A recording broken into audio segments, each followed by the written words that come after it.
Hello बच्चों, welcome to Gurukul academy. तो आगे हम अपना नया वीडियो लेकर गुरुकुल एकेडमी बसना द्वारा छत्तीसगढ़ माध्यमिक शिक्षा मंडल द्वारा आयोजित परीक्षा मंडी निरीक्षक और मंडी उप निरीक्षक के पदों के भर्ती के लिए जो सिलेबस प्रोवाइड किया गया है उस सिलेबस से रिलेटेड सारे सॉल्यूशन हम यहाँ पे करने वाले हैं।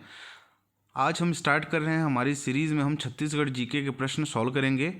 अगर बच्चों आपको अपनी तैयारी जारी रखनी है तो मेरे चैनल को सब्सक्राइब करें, बेल आइकन को प्रेस करें ताकि मेरे आने वाले सारे वीडियो की नोटिफिकेशन आपको मिलती रहे और आपकी तैयारी ऑनलाइन चलती रहे। ठीक है बच्चों, तो जैसा कि आपको मालूम है कि बहुत दिनों बाद मंडी निरीक्षक और मंडी उप निरीक्षक पद की भर्ती के लिए विज्ञापन जारी किया गया है और ये बहुत अच्छा मौका है आप लोगों के पास अपनी सरकारी नौकरी लगवाने का। तो इसमें जो सिलेबस है बेसिक लेवल पे इसमें प्रश्न पूछे जाएंगे। तो आज हम लोग स्टार्ट करें हमारी सीरीज़ में छत्तीसगढ़ जीके। तो गुरुकुल एकेडमी बसना को सब्सक्राइब करें और अपनी प्रिपरेशन को जारी रखें। तो बच्चों, छत्तीसगढ़ जीके के प्रश्न में पहला प्रश्न आपके पास है, इसमें से छत्तीसगढ़ राज्य में कलचुरियों की प्रथम राजधानी कौन सी थी। तो आपको इसमें पहले ट्राई करना है कि इसका आंसर क्या होगा, फिर मैं इसका आंसर आपको बताता हूँ कि छत्तीसगढ़ राज्य में कलचुरियों की प्रथम राजधानी कौन सी थी। तो प्रथम राजधानी थी बच्चों यहाँ पे तुम्माड़। बी ऑप्शन करेक्ट ऑप्शन है।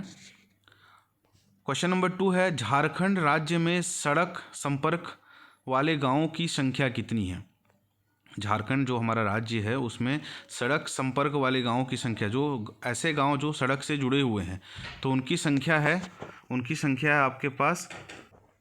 तो उनकी संख्या है आपके पास यहाँ पे, आप ट्राई करें पहले। तो आंसर है बच्चों इसका 11,666। ठीक है। अगला प्रश्न आपके पास है, जस्टिस मंजुला चिल्लर जिन्हें हाल ही में ही बिजली के लिए अपीली न्यायाधिकरण का नया अध्यक्ष चुना है, वो पहले वह किस उच्च न्यायालय के मुख्य न्यायाधीश थीं। तो इसका उत्तर आप बताएं। जम्मू कश्मीर, पंजाब हरियाणा उच्च न्यायालय, बॉम्बे हाई कोर्ट या गुजरात उच्च न्यायालय। ओके, तो इसका आंसर है जम्मू कश्मीर उच्च न्यायालय। ओके बच्चों, जो न्यायमूर्ति मंजुला चिल्लर को बिजली के लिए अपीली न्यायाधिकरण एटीई का नया अध्यक्ष नियुक्त किया गया है, जो कि विद्युत मंत्रालय के अधिकार क्षेत्र में है। इससे पहले वह बॉम्बे हाई कोर्ट के मुख्य न्यायाधीश थी। केंद्रीय विद्युत विनियामक आयोग आदेश या राज्य के साथ संतुष्ट नहीं है जो केंद्र द्वारा ट्रिब्यूनल की स्थापना की गई आयकर ट्रिब्यूनल या केंद्रीय प्रशासनिक ट्रिब्यूनल की तरह ही उस आदेश को ओवरराइड या संशोधित करने का अधिकार है। न्यायमूर्ति चिल्लर कलकत्ता उच्च न्यायालय की पहली महिला मुख्य न्यायाधीश थीं। उन्होंने केरल उच्च न्यायालय के मुख्य न्यायाधीश और कर्नाटक उच्च न्यायालय के पहले महिला न्यायाधीश के रूप में भी कार्य किया है। ठीक है, तो इसका आंसर आपको मिल गया होगा कि जस्टिस मंजुला चिल्लर जिन्हें हाल ही में बिजली के लिए अपीलीय न्यायाधिकरण का अध्यक्ष चुना गया है, वो पहले किस उच्च न्यायालय की मुख्य न्यायाधीश थी। थोड़ा करेक्शन है बच्चों, इसका आंसर है बॉम्बे हाई कोर्ट। ओके, इसका आंसर है बॉम्बे हाई कोर्ट। ओके, इसके बाद जो अगला प्रश्न आपके पास है, राउत नाचा किस प्रदेश के आदिवासी समुदाय का नृत्य है। तो जैसा कि आपको मालूम ही होगा, अगर आप छत्तीसगढ़ में रहते हैं तो आपको मालूम है कि राउत नाचा छत्तीसगढ़ का आदिवासी समुदाय का नृत्य है। राउत नाचा छत्तीसगढ़ के आदिवासी समुदाय का एक लोक नृत्य है। यह दिवाली के बाद देव उठनी एकादशी के त्यौहार पर किया जाता है। यह मुख्य रूप से यादवों द्वारा किया जाता है। जो यादव वंश रहते, यादव परिवार है हमारे छत्तीसगढ़ में, उनके द्वारा राउत नाचा किया जाता है। ओके बच्चों, इसके बाद प्रश्न क्रमांक 5 है, सीता नदी वन्य जीव अभ्यारण्य किस प्रदेश में। सीता नदी वन्य जीव अभ्यारण्य कौन से प्रदेश में है, इसका उत्तर आप दें। इस सीता नदी वन्य जीव अभ्यारण्य बिहार में है, छत्तीसगढ़ में है, झारखंड में है, इनमें से कोई नहीं। तो इसका आंसर है बच्चों यह छत्तीसगढ़ में है। तो थोड़ा सा जान लेते हैं सीता नदी वन्य अभ्यारण्य के बारे में। सीता नदी वन्य जीव अभ्यारण्य छत्तीसगढ़ के धमतरी जिले में है। यह 556 वर्ग किलोमीटर में फैला हुआ है। इसका नाम सीता नदी के नाम पर रखा हुआ है, जिसका उद्गम इसी अभ्यारण्य से हुआ है और जो महानदी में मिल जाती है। यह पूर्णतः हरा भरा सदाबहार जंगल है, जो मध्य भारत का सबसे ज़्यादा वन्य जीवों से युक्त अभ्यारण्य है।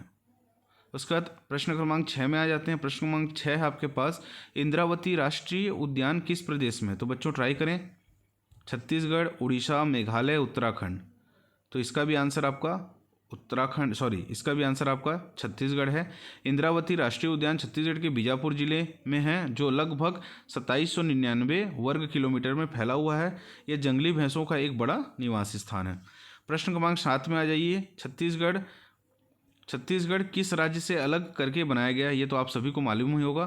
तो जो आपके मंडी निरीक्षक के एग्ज़ाम होने वाले हैं उसमें बेसिक सवाल आने वाले हैं, क्योंकि इस पद के लिए अर्हताएँ बहुत कम हैं, बस स्नातक की आवश्यकता है। तो छत्तीसगढ़ किस राज्य से अलग करके बनाया गया आपको मालूम है? मध्य प्रदेश से। छत्तीसगढ़ का एक पुराना नाम क्या था आप बताएं? छत्तीसगढ़ का पुराना नाम क्या था बताएं? कौशल, दक्षिण कौशल, उत्तर कौशल या इनमें से कोई नहीं। तो इसका आंसर है बच्चों दक्षिण कौशल। छत्तीसगढ़ का एक पुराना नाम है जिसको हम दक्षिण कौशल के नाम से भी जानते हैं। अगला प्रश्न क्रमांक 9 है, गंधेश्वर मंदिर कहाँ है? गंधेश्वर मंदिर कहाँ पर है बताएं? गंधेश्वर मंदिर रायपुर, दंतेवाड़ा, आपके पास ऑप्शन है सिरपुर और रायपुर। तो मैं इसका आंसर बता दूं, गंधेश्वर मंदिर है सिरपुर पर। सिरपुर में एक अन्य मंदिर गंधेश्वर महादेव का है, जो महानदी के तट पर स्थित है। इसके 2 स्तंभों पर अभिलेख उत्कीर्ण है। तो सिरपुर कहाँ पे पड़ता है आपको मालूम है? सिरपुर आपको तुम गाँव के आसपास पड़ता है। तो ये सिरपुर में आपका गंधेश्वर महादेव का मंदिर आपको देखने को मिल जाएगा। उसके बाद जो प्रश्न क्रमांक 10 है, प्रश्न क्रमांक 10 है, छत्तीसगढ़ में प्रसिद्ध लक्ष्मण मंदिर कहाँ है? तो छत्तीसगढ़ में प्रसिद्ध लक्ष्मण मंदिर, जैसा अगर आपने सिरपुर अगर कभी घूमा होगा तो आपको मालूम होगा कि सिरपुर में ही छत्तीसगढ़ में प्रसिद्ध लक्ष्मण मंदिर स्थित है। तो जो लक्ष्मण मंदिर है वो ईंटों का बना हुआ है, जो कि उत्तर गुप्त काल के समय का है। ठीक है बच्चों, तो ऐसे ही प्रश्न आपको मेरे इस चैनल पर मिलने वाले हैं और आपकी मंडी निरीक्षक पद और उप निरीक्षक पद की तैयारी यहाँ पे होने वाली है। तो मेरे चैनल से जुड़े रहने के लिए आप सबसे पहले मेरे चैनल को सब्सक्राइब करें और बेल आइकन को प्रेस करना ना भूलें, है ना। तो मैं डेली बेसिस पे यहाँ पे छत्तीसगढ़ सामान्य ज्ञान और आपको रीजनिंग के प्रश्न, भारत के भूगोल के प्रश्न, अलग अलग टाइप के प्रश्न, अलग अलग विषय से प्रश्न मैं यहाँ पे कराने वाला हूँ। तो आप लोग जुड़े रहें मेरे चैनल के साथ और मिलते हैं हम हमारे नेक्स्ट वीडियो में। तब तक के लिए ऑल द बेस्ट और तैयारी अपना जारी रखें।